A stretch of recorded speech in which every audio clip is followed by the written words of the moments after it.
Hi everybody, I'm Dr. Lori Canning and I'm Executive Director of Early Learning Language Acquisition for Broward County Public Schools. As part of my job, I oversee all early childhood programs within our school system and also literacy programs, birth all the way up until children are reading proficiently but also loving the art of reading. My favorite thing to do as a part of my job has to do with books. Books. I love giving out books to children, I love reading books to children, and I love working with teachers and families to make sure that we have the right types of books in our classrooms and in our homes. And I'm so excited because I get to do my favorite thing with all of you Read and Rise participants today. Are you ready to read and rise? Yes? Please open up your books to page 33 and you will find an amazing story called Making Navajo Fry Bread. Are you there? Let's find that title again, Making Navajo Fry Bread. One thing that I love to do when I'm reading is just first take a look at the pictures. When you read a book, lots of times you can take a look at the front of the book, and that gives you a clue about what's inside. Since this is as part of our Read and Rise packet, we can look at this picture on the front.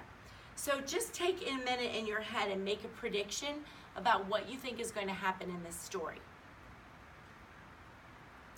Most likely, you didn't just look at the picture, but you also remembered the title, Making Navajo Fry Bread. You want to hear my prediction? I think here's a little girl. Navajo, I know Navajo is an Indian that lives out west in the United States, so maybe this girl has Indian heritage. She's sitting on the front porch. She looks a little bored. Out comes somebody. She's older, might be her grandmother, and maybe her grandmother's gonna invite her in to make Navajo fry bread. You think that's what's gonna happen? The only way we can find out is to read. So let's get ready to read. Elena sat on the front steps of her house and brushed the red dirt from her jeans.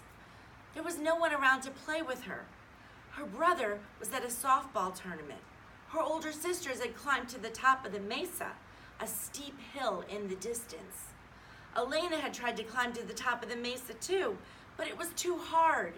So she rode home on the horse, brushed her coat, and led him to a pasture. Her grandmother poked her head out of the door. "What's the matter?" "I don't have anything to do," said Elena. See, I thought she was bored because the way she had her hands, the way her face looks, her shoulders are slumped, those were all clues to me. "I am making fry bread," said her grandmother. "Would you like me to teach you the recipe? You have to have very neat printing. Why not write down the steps while we work? One day you can make it for your family too." Elena pulled bowls from the cupboard. Then she gathered all the ingredients and she put them on the counter.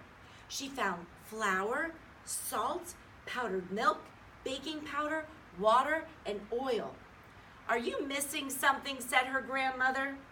"I don't think so," said Elena. "Think," said her grandmother. "How will you measure the ingredients?" Elena laughed. She forgot to take out the measuring cups and spoons. "Ready," said Elena. "How much flour do I need?" 3 cups, said her grandmother. Elena carefully measured the flour and sifted it into a bowl. She wrote down the amount in her notebook. Next, she took the measuring spoons. "How much salt?" she said. "A pinch," said her grandmother. If you look at the pictures, I love this because you can see the grandmother and Elena talking to each other. That's really practicing literacy skills as they're cooking. So I see she got the measuring spoons out, but it says a pinch. Is she going to need the spoon? Let's see. Elena did not know how to measure a pinch. "What size spoon should I use?" "Half a teaspoon will do," said her grandmother. Elena found the spoon marked 1/2 teaspoon. She measured the salt and poured it into the bowl. She added the final ingredients, 1/2 cup of milk, 1 tablespoon of baking powder, and 1/2 cup of water. Each time she wrote the step in her notebook. Wow, she's writing every single thing. When she was finished, she mixed everything together until it formed a sticky ball. While her grandmother heated oil on the stove, Elena covered her hands with flour. She pulled out 2 small pieces of dough. She gave one to her grandmother. Together, they pushed and pulled and stretched the dough until it was the shape of a small round plate. Can you picture that in your mind, a small round plate? "It's ready," said Elena. Her grandmother put the dough onto the hot oil. Can you see the steam coming off? I can almost hear it. I can almost smell the fry bread. Elena stood back so the oil would not splatter her. She watched the dough rise and bubble. After a few minutes, her grandmother turned it over to cook on the other side.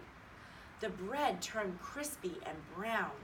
Elena stretched more dough while she waited. When she finished, she and her grandmother had enough bread to feed the whole family. She covered the bread with meat, cheese, lettuce, and tomatoes. Wow, I didn't expect that. Meat, cheese, lettuce, and tomatoes. The bread could be folded like a giant taco. "You know," said her grandmother, "I had big brothers and sisters too. They often left me behind because I was too little to keep up." She took off her turquoise necklace and put it around Elena's neck. "It belonged to my grandmother. Now it belongs to you for being my special helper." Suddenly, Elena's brother burst through the door. "We won! We won!" he shouted. "We took first place at the tournament. I invited some friends for dinner. I hope that's okay." 6 boys ran into the bathroom to wash their hands. "Uh-oh," said her grandmother. "We don't have enough fry bread." "That's okay," said Elena, holding up the notebook. "I have the recipe and I can make more." How amazing that she was writing everything down. Again, practice literacy as they were cooking.